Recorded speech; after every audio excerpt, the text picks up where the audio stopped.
আসসালামু আলাইকুম।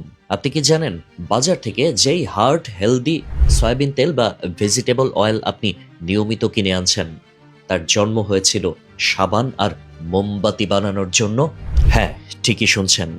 আজ থেকে ১০০ বছর আগে কেউ কল্পনাও করেনি যে কলকারখানার এই পিচ্ছিল তেল একদিন মানুষের প্রধান খাদ্য হবে। সয়াবিন তেলের এই দীর্ঘ যাত্রার পেছনে লুকিয়ে আছে এক অন্ধকার ইতিহাস। আমরা যেটাকে স্বাস্থ্যকর ভেবে বাজার থেকে কিনে আনছি তার শুরুটা মোটেও খাবার হিসেবেই ছিল না।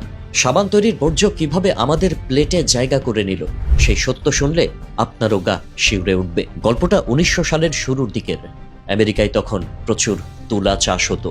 তুলা সংগ্রহের পর এর বীজগুলো ছিল এক ধরনের বিষাক্ত বর্জ্য বা আবর্জনা।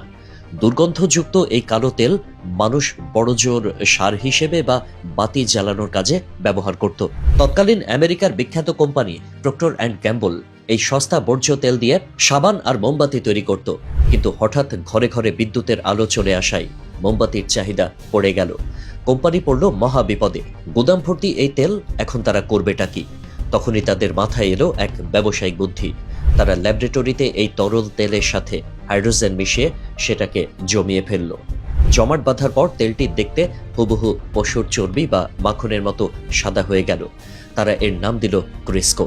শুরু হলো ইতিহাসের অন্যতম বড় ব্রেইন ওয়াশ বা মগজ ধোলাই। তারা কোটি কোটি টাকা খরচ করে প্রচার করতে লাগলো পশুর চর্বি বা মাখন হলো অস্বাস্থ্যকর, আর ল্যাবরেটরিতে বানানো তাদের এই চকচকে তেল হলো পরিষ্কার ও হজমের জন্য ভালো। তারা মানুষের ঘরে ঘরে গিয়ে বিনামূল্যে রেসিপি বই বিলি করলো, যেখানে মাখনের বদলে তাদের এই মেকি চর্বি বা কৃত্রিম তেল ব্যবহারের পরামর্শ দেওয়া হলো। স্বাস্থ্য বিশেষজ্ঞরা আমাদের বারবার সতর্ক করেন যে এই শিল্পজাত তেল, যা আসলে ট্রান্সফ্যাট, আমাদের শরীরের ধমনীতে প্রদাহ বা ইনফ্লামেশন তৈরি করে। যখনই আমরা প্রাকৃতিক ঘি বা মাখন ছেড়ে এই কেমিক্যাল মিশ্রিত তেলের দিকে ঝুঁকেছি, তখনই হার্ট অ্যাটাক, ডায়াবেটিস আর ক্যান্সারের মতো রোগের হার বহুগুণে বেড়ে গেছে। আসলে উচ্চতাপে প্রসেস করা এই তেলগুলো অনেকটা মৃত খাবার। এগুলো আমাদের শরীরের স্বাভাবিক বিপাক প্রক্রিয়া নষ্ট করে দেয়। ব্যবসায়ীরা তাদের বর্জ্য আমাদের প্লেটে তুলে দিয়েছিল কেবল তাদের লাভের আশায়।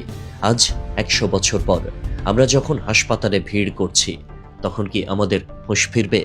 বিশেষজ্ঞরা পরামর্শ দিচ্ছেন প্রকৃতিতে ফিরে আসার।